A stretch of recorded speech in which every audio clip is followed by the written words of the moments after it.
नमस्कार दोस्तों, मैं सोनाक्षी अविरल टाइम्स में आप सभी का स्वागत करती हूं। इस वर्ष आयोजित हुई देश की सबसे बड़ी मेडिकल प्रवेश परीक्षा को लेकर विवाद बढ़ रहा है। विवाद की शुरुआत परीक्षा के आयोजन से ही शुरू हो गई थी। पहले परीक्षा लीक के आरोप लगे और रिजल्ट आने के बाद उसमें गड़बड़ी के आरोप लगने शुरू हो गए। देश भर से परीक्षा को पुनः आयोजित करने की मांग उठ रही है।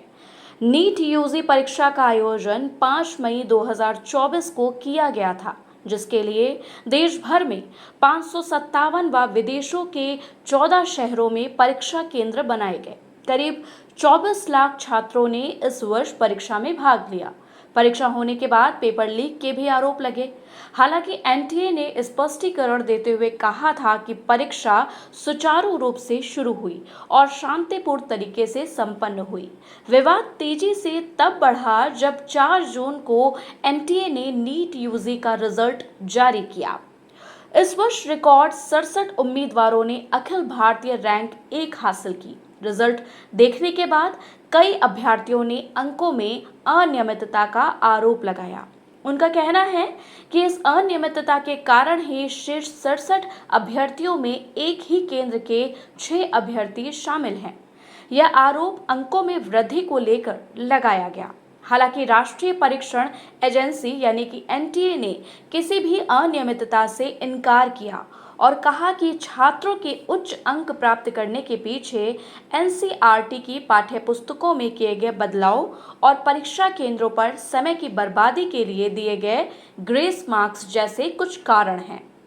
एनटीए के एक वरिष्ठ अधिकारी ने बताया कि हमें इस मुद्दे पर एक अभ्यावेदन भी मिला, जिसके कारण एनटीए को उन सभी छात्रों को 5 अंक देने पड़े जिन्होंने 2 विकल्पों में से एक को चिन्हित किया था। इस कारण से कुल 44 छात्रों के अंक 715 से बढ़कर 720 हो गए, जिसके परिणाम स्वरूप टॉपर्स की संख्या में वृद्धि हुई।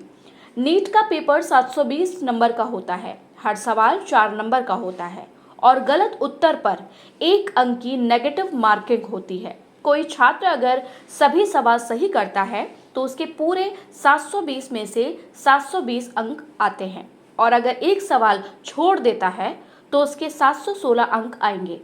ऐसे में तर्क दिया गया कि किसी भी छात्र के 718 और 719 अंक आना असंभव है। इस पर एनटीए की तरफ से कहा गया कि लॉस ऑफ टाइम की क्राइटेरिया के आधार पर कंपेंसेटरी मार्क्स दिए गए हैं, इसलिए उम्मीदवारों के अंक 718 या 719 भी हो सकते हैं। शिक्षा सचिव ने कहा कि लॉस ऑफ टाइम के मानदंड के आधार पर कंपेंसेटरी मार्क्स दिए गए हैं। मामला सिर्फ 6 सेंटर्स और 1600 बच्चों का है। कमेटी का जो भी फैसला होगा वो उन्हीं के लिए लिया जाएगा, अन्य पर इसका कोई असर नहीं पड़ेगा। हालांकि प्रेस कॉन्फ्रेंस से ये भी संकेत दिए गए हैं कि अगर नीट परीक्षा फिर से आयोजित होती है तो सभी केंद्रों पर नहीं होगी, ये सिर्फ 6 सेंटर्स के लिए आयोजित की जाएगी। धन्यवाद।